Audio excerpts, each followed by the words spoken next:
오늘 본문의 말씀은 사울의 죽음 소식을 접한 다윗이 몹시도 슬퍼하는 그런 내용을 기록하고 있습니다. 지난주에 잠깐 언급을 했었는데요. 블레셋과의 전쟁에서 사울 왕은 전사하게 됩니다. 다윗은 이 전쟁에 참여하지 않고 시글락으로 돌아갔는데 그곳에서 사울의 죽음 소식을 듣게 되는 것이지요. 그리고는 몹시도 슬퍼하는데요. 오늘 본문에 보니까 다윗이 함께하는 무리들과 함께 옷을 찢으면서 식음을 전폐한 채 저녁까지 슬퍼하며 울었다, 이렇게 말씀을 하고 있습니다. 진심으로 사울의 죽음을 슬퍼한 것이다 라고 하는 것이죠. 그리고는 사울과 그의 아들 요나단을 위해서 조가를 만들었어, 추모하는 노래를 만들어서는 유다 백성들에게 그것을 가르쳐서 부르게 하는 것이죠. 이렇게 다윗과 사울 사이에 그 질긴 악연은 마무리가 되는데요. 여기서 우리는 다윗에게 있어서 사울은 어떤 존재인가라고 하는 것을 좀 생각을 해보면 좋을 것 같습니다. 다윗의 인생에 있어서 사울은 어떤 존재였는가라고 하는 것이죠. 사울은 정당한 명분 없이 다윗을 괴롭혔습니다. 다윗에 대한 질투와 증오로 인해서 10여 년 이상 동안이나 다윗으로 하여금 도망자 생활을 하게 하였습니다. 하지만 그렇다고 해서 다윗은 그런 사울과 맞서거나 그런 사울을 제거할 수 없었습니다. 왜 그런가 하니까 다윗 안에는 사울이 하나님께서 친히 기름 부어 세우신 왕이시다라고 하는 이 의식이 다윗 안에 강하게 자리 잡고 있었기 때문에 비록 사울이 자신을 고통스럽게 하였지만 그런 사울과 맞서거나 사울을 제거할 수 없었다라고 하는 것이죠. 그런데 여러분, 다윗의 마음에 정말 사울을 제거하고자 하는 마음이 추워도 없었던 것일까요? 우리가 지난주에도 살펴보았지만 다윗에게도 지극히 인간적인 면모가 있었다, 우리가 지난주에 살펴보았습니다. 자신의 생존을 위해서는 거짓말하는 것도 불사하고 무력을 의존하는 것도 불사하는 그런 모습을 보았습니다. 능청스러운 연기로 자신을 향해 전폭적인 지지와 신뢰를 보내었던 아기스 왕 앞에서 대놓고 아기스 왕을 속이는 그런 장면도 우리가 보았습니다. 다윗에게도 그처럼 아주 인간적인 모습, 어찌 보면 아주 교활한 모습까지도 우리가 볼 수가 있는 것이지요. 그렇다면 사울을 제거하고 이제는 좀 편안하게 살아야 되겠다, 이런 마음을 충분히 가졌을 법합니다. 하지만 다윗은 어떻게 하였습니까? 끝까지 사울과 맞서거나 사울의 죽음에 개입하지 않았습니다. 오히려 오늘 본문에서 보는 것처럼 다윗은 진심으로 사울의 죽음을 슬퍼하였습니다.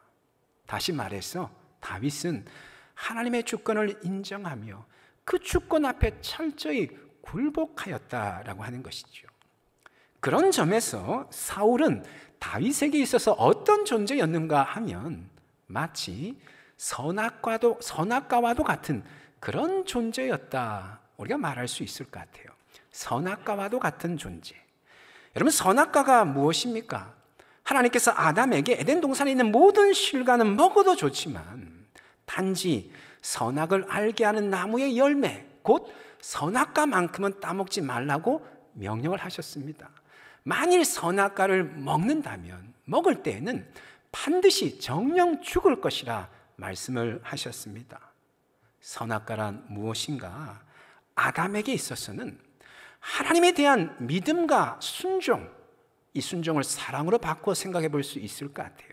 선악과는 아담에게 있어서 하나님을 향한 사랑, 믿음과 사랑을 확인하는 그런 기준과도 같았던 것이지요.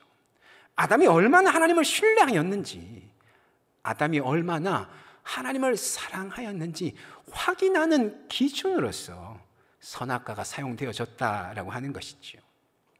물론 왜 하나님은 아담에게 그런 시험거리를 주셨는가 의문을 가질 수도 있을 것 같습니다. 선악과를 만들지 않았으면 아담이 그 선악과를 따먹지 않았을 것이고, 그렇다면 오늘날 우리들은 죄 때문에 이런 고통을 당하지 않았어도 되었을 것이고, 그렇다면 무엇보다도 우리 예수님이 십자가에 달리지 않았어도 되었을 텐데 왜 하나님이 아담에게 선악과를 만드신 것일까 의문을 가질 수 있다라고 하는 것이죠. 그런데 여러분, 만일 선악과가 없었다면 어땠을 것 같습니까? 하나님을 향한 아담의 그 믿음과 사랑을 무엇으로 알 수 있었을까요? 아담이 얼마나 하나님을 신뢰하는지, 아담이 얼마나 하나님을 사랑하는지, 하나님 말씀에 얼마나 순종하는 사람인지 무엇으로 알 수 있겠느냐라고 하는 것이지요. 흔히 그런 말을 합니다. 그걸 꼭 말로 해야 하나, 이런 말을 하죠. 많은 남성들은 좀 이렇게 감정을 잘 표현하지 않지 않습니까? 집에서도 이렇게 표현을 잘 하지 않습니다. 저도 집에서 좀 잘 표현하지 않는 그런 측에 속하는데요. 저희 아내가 정성 들여서 반찬을 맛있게 그렇게 만들어서 이렇게 상을 차리면 저는 그냥 맛있게 먹는 걸로 제 마음을 표현을 하는 편이거든요. 맛있게 먹으면 그것으로 충분히 맛있다는 것을 표현하는 것을 그렇게 생각을 하는 거지요.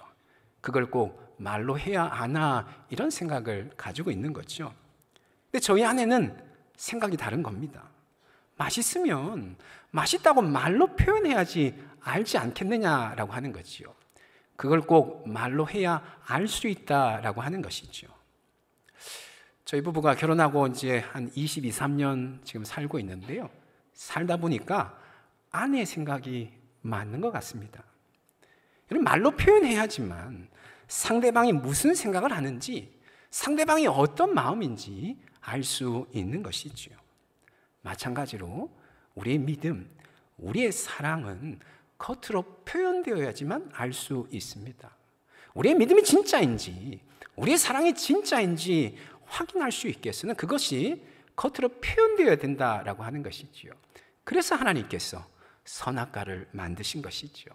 선악과를 통해서 아담의 믿음이 진짜인지, 아담의 사랑이 진짜인지, 하나님을 향한 아담의 순종이 진짜인지 하나님께서 확인하고자 하셨다라고 하는 것이죠. 그런데 어떻게 되었습니까? 안타깝게도 아담은 그 시험에, 하나님이 확인하시고자 하시는 그 의도에 실패하게 되었죠. 선악과를 따먹음으로써 아담의 믿음과 사랑이 무너지게 되었다라고 하는 것이죠. 그에 반해서 다윗은 어떻게 하였습니까? 다윗은 끝까지 시험을 견뎌냈습니다. 그리고는 마침내 성공적으로 시험을 통과하였습니다. 바로 하나님의 주권을 인정하면서 끝까지 인내하면서 사울 왕의 죽음에 직접적으로 개입하지 않았다는 것이죠. 하나님 주권을 철저히 인정하면서 비록 고통스러운 도망자의 생활일지라도 10여 년이 넘어가는 그런 생활일지라도 하나님의 주권을 바라보며 하나님의 때를 바라보며 끝까지 인내하고 감내하였다라고 하는 것이죠. 그런데 여러분, 사울이 다윗에게 있어서 선악과와 같은 존재였다 말씀을 드렸는데요. 다윗 또한 사울에게 있어서는 선악과와도 같은 그런 존재였습니다. 여러분, 사울이 몰락하게 된 직접적인 원인이 무엇입니까? 다윗에 대한 질투와 증오 때문에 결국 사울이 몰락하게 된 것 아니겠습니까? 모든 사람들이 다윗을 지지하고 추앙하자 사울은 다윗을 질투하고 시기하기 시작을 하였습니다. 그리고는 급기야 다윗을 죽이기 위해서 혈안이 되었죠. 결국 그 일 때문에 사울은 몰락하게 된 것이죠. 물론 사울이 몰락하게 된 근본적인 원인은 하나님의 말씀을 불순종한 것 때문입니다. 그런데 사울의 불순종의 내용을 들여다보면, 무엇을 불순종하였는가 그 내용을 들여다보면 다윗을 왕으로 세우시고자 하시는 하나님의 뜻에 대해서 불순종한 것이죠. 다윗에 대한 질투와 증오가 결국 사울을 몰락하게 된 직접적인 원인이다라고 하는 것이죠. 그런 점에서 사울에게 있어서 다윗은 선악과와도 같은 그런 존재였던 것이죠. 다윗으로 인하여서 하나님을 향한 사울의 그 믿음이, 다윗으로 인하여서 하나님을 향한 그 사울의 사랑이 진짜인지 시험받았던 것이다 라고 하는 것이죠. 안타깝게도 사울은 그 시험에 실패하게 되었고 결국은 몰락하게 된 것이죠. 여러분, 그처럼 사람들에게는 저마다의 선악과가 다들 있습니다. 그것이 사람이든 일이든 아니면 심리적인 요인이든 하나님에 대한 우리의 믿음이 진짜인지, 하나님에 대한 우리의 사랑이 진짜인지 확인하시고자 하는 그런 선악과와도 같은 그런 기준들이 우리 삶에 있다는 것이죠. 누군가에게는 돈이 선악과가 될 수 있을 것이고, 누군가에게는 성공이 선악과가 될 수 있을 것이고, 누군가에게는 명예가, 권력이, 쾌락이 선악과가 될 수 있는 것이죠. 믿음의 조상인 아브라함에게는 아들 이삭이 그의 선악과였습니다. 아브라함은 기다리고 기다리던 아들, 자식을 100세가 되어서 드디어 품에 안을 수 있었습니다. 하나님께서 아들을 주시겠다 약속하시고는 무려 25년이 지나고 나서야 아들을 얻어서 품에 안을 수 있었다라고 하는 것이죠. 근데 성경에서는 직접적으로 언급하고 있지는 않지만 아브라함은 아들 이삭을 끔찍이도 사랑했던 것 같습니다. 아들 이삭을 정말 귀하게 여겼던 것 같습니다. 왜 그런 거 하니까 창세기 22장에서 하나님께서 아브라함을 시험하면서 이런 표현을 사용하고 계시기 때문에 그런데요, 창세기 22장 2절 말씀에 이런 말씀을 합니다. 여호와께서 이르시되 내 아들 내 사랑하는 독자 이삭을 데리고 모리아 땅으로 가서 내가 내게 일러준 한 산 거기서 그를 번제로 드리라, 이런 말씀을 합니다. 그냥 이삭을 데리고 가서 이렇게 말씀하지 않고 내 아들, 내 사랑하는 독자 이삭, 몇 번이고 아브라함의 아들을 강조하고 있을 뿐만 아니라 아브라함이 사랑하는 독자라고 말씀을 하고 있는 것이지요. 아브라함이 이삭을 얼마나 사랑하고 얼마나 귀하게 여겼는가 짐작할 수 있는 그런 대목인 것이죠. 결국 하나님은 그런 아브라함을 시험하시죠. 아들 이삭을 제물로 바치라고 시험을 하십니다. 아브라함이 얼마나 하나님을 신뢰하는지, 아브라함이 하나님을 얼마나 사랑하는지 성경에서는 경외하다 이렇게 표현되어 있죠. 아브라함이 얼마나 하나님을 경외하는지 하나님이 확인하시고자 아들 이삭을 통하여서 시험을 하신 것이다 라고 하는 것이죠. 물론 아브라함은 이 시험을 성공적으로 통과를 하게 되죠. 중요한 것은 아브라함에게는 아들 이삭이 선악과와도 같았다라고 하는 것이죠. 아들 이삭을 통하여서 하나님을 향한 아브라함의 믿음, 하나님을 향한 아브라함의 그 사랑을 확인하시고자 아들 이삭을 통하여서 시험을 하신 것이다 라고 하는 것이죠. 여러분, 그런 것처럼 사람들에게는 저마다의 선악과가 있습니다. 하나님 앞에서 우리의 믿음이 진짜인지, 우리의 사랑이 진짜인지 하나님이 확인하시고자 하시는, 또한 스스로 확인되어지는 그런 선악과가 있기 마련이다라고 하는 것이지요. 작년 하반기쯤이었던 것 같습니다. 한 청년에게서 전화가 왔어요. 전화를 받았더니만 대뜸 청년이 하는 말이, 목사님, 저 이제 교회 그만 다닐 거예요, 이런 이야기를 하는 거죠. 그래서 왜 그러냐라고 물었더니만 그 청년이 하는 말이, 우리 교회는 너무 성장 중심의 교회인 것 같다는 것이죠. 자기는 이제 말씀 중심의 교회를 찾아가야 되겠다, 그런 이야기를 하는 겁니다. 제가 청년의 그 이야기를 듣고는 좀 당황스러웠습니다. 왜 그런가 하니까 아무리 생각해봐도 제가 교회 성장을 막 강조하거나 교회 부흥을 위해서 성도님들을 막 다그치지 않았던 것 같기 때문에 그런 것이죠. 오히려 저 나름대로 하나님이 기뻐하시는 목회가 무엇인지 고심하면서 바른 목회를 하려고 애를 썼던 것 같은데, 물론 그렇게 하다가 자연스럽게 성장이 주어지면 그것은 너무나도 감사할 일인데 뭘 보고 그런 생각을 했을까 좀 당황스러웠던 것이죠. 그래서 이런 이야기들을 청년에게 설명을 하고는 다시 한번 기도하면서 잘 생각해보고 결정하면 좋겠다, 이렇게 이야기를 하고 전화를 끊었습니다. 근데 전화를 끊고 나서 저 자신에게 곰곰이 물어봤습니다. 나는 정말 성장을 추구하고 있지 않는가? 내 안에는 목회 성공에 대한 열망이 없는가? 스스로에게 물어봤습니다. 그랬더니만 선뜻 그렇다라고 대답을 할 수 없는 것이죠. 내 안에도 성장에 대한 열망이 가득한 것을 보게 된 것이지요. 목회 성공에 대한 갈망이 제 안에도 가득하다라고 하는 것을 결코 부정할 수 없었던 것이지요. 목회가 성공되어져서 교회가 더욱더 부흥되어지고 우리 교회가 이름이 알려지고 그 교회의 담임 목사가 누구였더라 알려지기를 원하는 그런 마음이 제 마음 한 곳에 가득 채워 있는 것을 확인하게 된 거지요. 다만 그것을 밖으로 표현하지 않았을 뿐이지 제 안에 교회 성장, 목회 성공에 대한 그런 열망이 있다라고 하는 것을 결코 부정할 수 없었던 것입니다. 그래서 다시 한번 마음을 다잡게 되었습니다.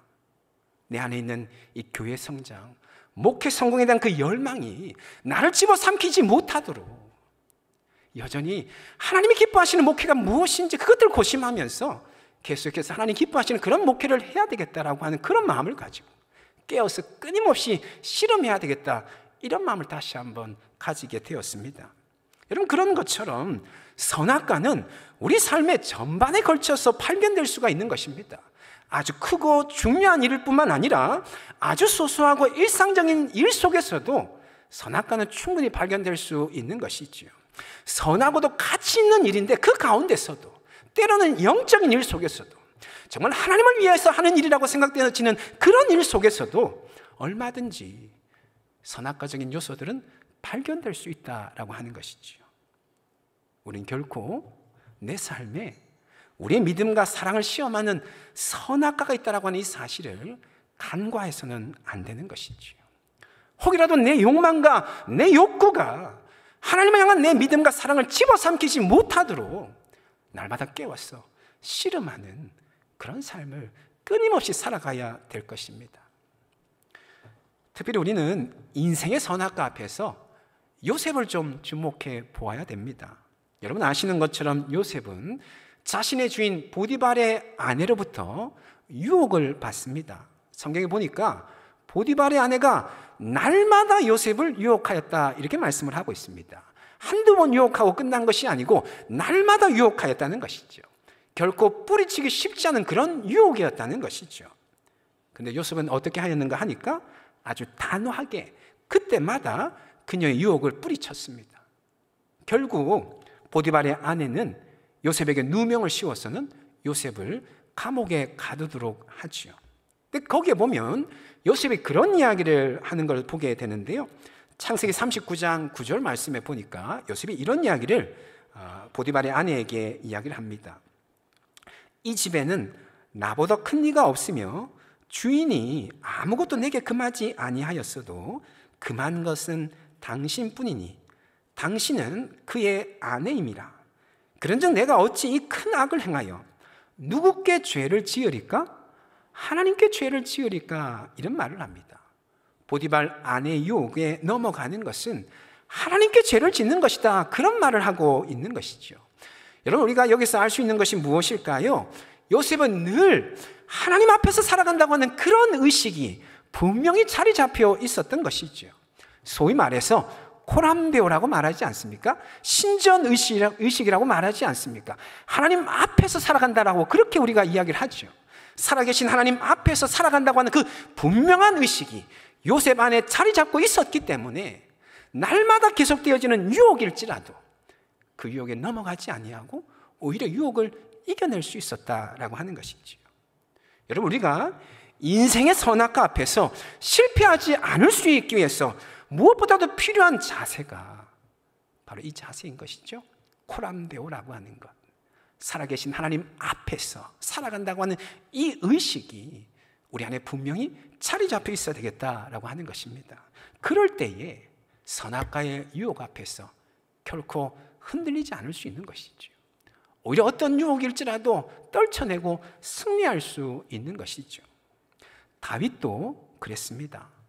다윗도 비록 연약한 부분들이 많았지만 어떻게든 하나님 앞에 살아가고자 몸부림쳤습니다.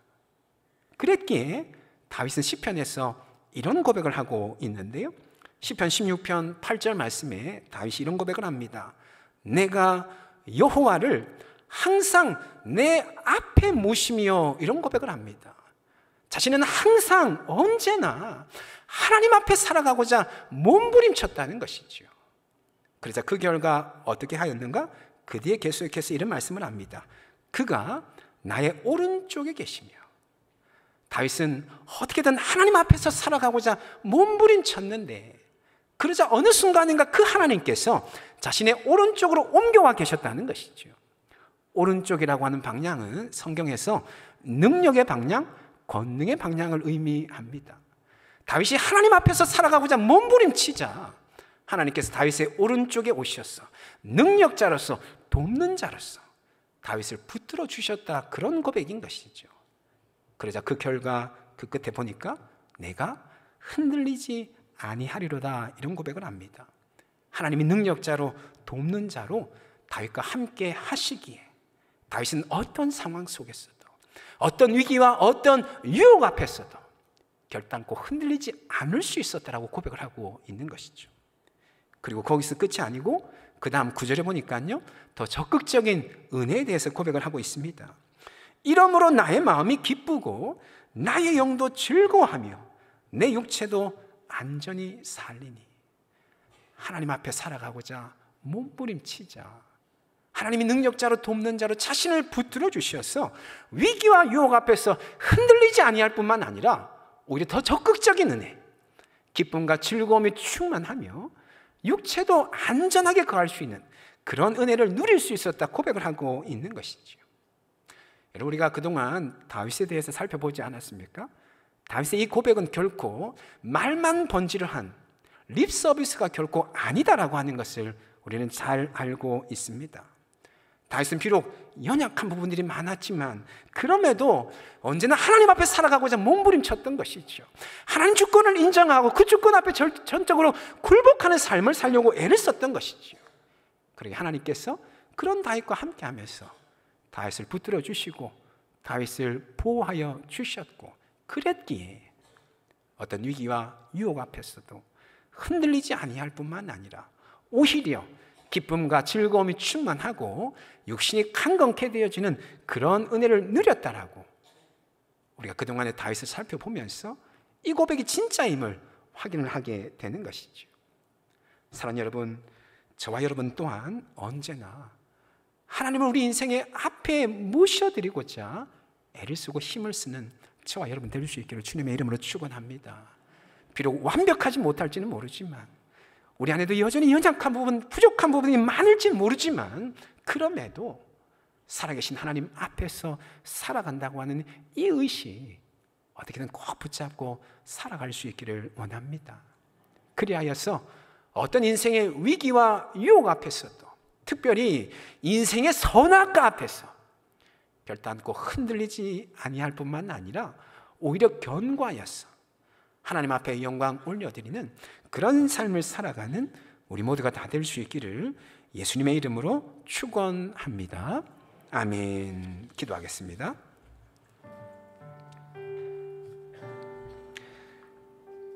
이제 우리 함께 기도하실 때에 말씀 붙잡고 함께 기도하기를 원합니다.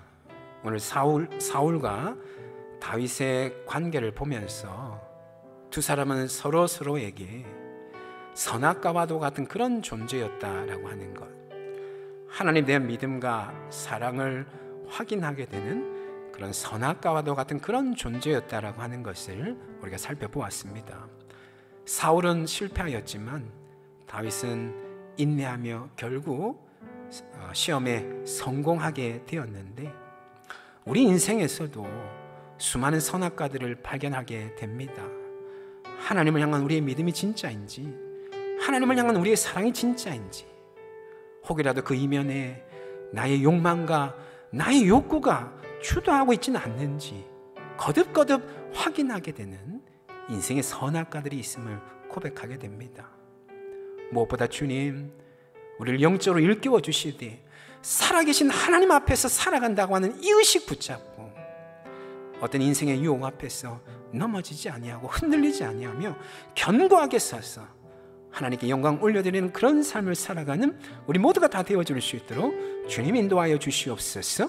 우리 시의 말씀 붙잡고 함께 기도하며 나아가기를 원합니다. 기도하시겠습니다. 거룩하신 하나님 아버지, 오늘 사울과 다윗의 관계를 보면서 서로가 서로에게 하나님을 향한 믿음과 사랑을 확인하기 위한 선악과와도 같은 그런 존재였음을 주님 우리가 깨닫게 되었습니다. 사울은 그 시험에서 실패하게 되었지만 다윗은 결국에는 인내함으로 그 시험에 통과하게 되었음을 주님 보게 되었습니다. 하나님, 우리 인생에도 적지 않은 선악과들을 발견할 때가 있음을 고백하게 됩니다. 우리의 믿음이 진짜인지, 우리의 사랑이 진짜인지, 혹여라도 그 이면에 우리의 욕망과 욕구가 주도하고 있지 않는지 거듭거듭 확인하게 되는 그런 선악과들이 있음을 주님 앞에 고백하게 됩니다. 하나님, 인생의 선악과 앞에서 무엇보다 우리가 끼어있게 하여 주시옵시되 살아계신 하나님, 하나님 앞에서 살아간다고 하는 그 의식 붙잡고 살아갈 수 있도록 주님 우리를 붙들어 주시옵기를 주여 간절히 기도합니다. 그리하여서 어떤 인생의 위기와 유혹 앞에서 흔들리지 아니하고 견고하여서 하나님 앞에 영광 올려드리는 주님 그런 삶 살아갈 수 있도록 주님 우리를 붙들어 주시고 인도하여 주시옵기를 주여 간절히 기도합니다. 오 주님, 역사해 주시옵소서. 하나님 함께 해 주시옵소서. 주님 역사하여 주시옵소서.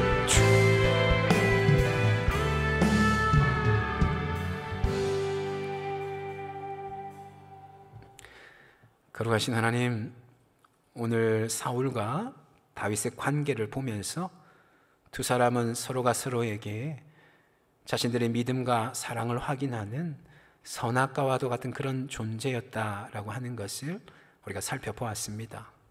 사울은 결국 그 시험에 실패하였지만 다윗은 끝까지 인내함으로 시험을 성공적으로 통과하였음을 주님 보게 됩니다. 하나님, 우리 인생에도 우리의 믿음이 진짜인지, 하나님을 향한 우리의 사랑이 진짜인지 확인하게 되는, 그 이면에 혹여라도 우리의 욕망과 우리의 욕구가 감추어져서 우리의 삶을 주도하고 있지는 않는지 확인하게 되는 적지 않은 선악과들을 발견하게 됨을 주님 앞에 고백하게 됩니다. 인생의 선악과 앞에서 하나님, 무엇보다 우리로 하여금 깨어있게 하여 주시되 살아계신 하나님 앞에서 살아감을 늘 기억하게 하여 주시옵시고, 어떤 인생의 위기와 유혹 앞에서 흔들림 없이 견고하게 하여 주시어서 하나님께 영광 올려드리는 우리 모두가 다 될 수 있도록 주님 인도하여 주시옵소서. 어찌 보면 주님 앞에 서는 그 순간까지 이 시험이 끊이지 않을 터인데 끝까지 인내하고 감내하며 승리하여서 주님 앞에서 인정받고 칭찬받는 우리 모두가 다 될 수 있도록 주님 역사하여 주시옵소서. 그렇게 행하신 하나님께 모든 것 맡겨드리며 예수님의 이름으로 기도합니다. 아멘.